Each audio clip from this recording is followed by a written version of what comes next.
Lods, bumibili kong side stand. Dito ko siya ilalagay. Center stand, sorry. So, binili ko ito sa Shopee. Napakamurang, nasa murang halaga. Ito kasi ilalagay sa Japanese bike ko. Hindi ko sure kung pa siya. So, try natin. First time ko mag-install na itong center stand or in the type na stand.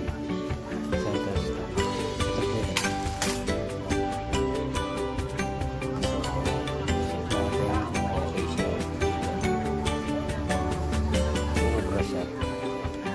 Universal daw po. Hintayin natin mamaya. Pag na-install. Check natin. So ito muna yung unang tinatanggal ko. Yung meron kasi siyang ng kasa.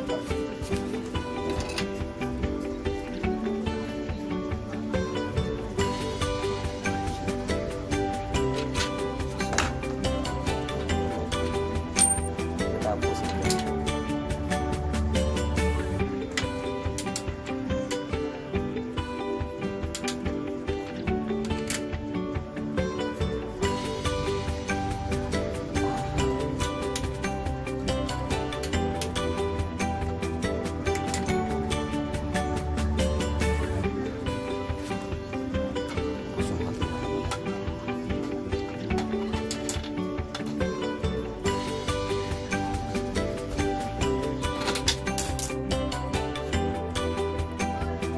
Pero tingin ko hindi siya talagang legit na stainless steel. Ano na yung siya kinakalawang din siya katagal. So kayo na mag-maintain kung paano nyo i-maintain siya para hindi siya basa-basa kakalawang. Nanginintap sa ganun. So ganda naman. Sana tumagal at saka effective dito sa 20 inches kung na Oda po bike ng Japanese.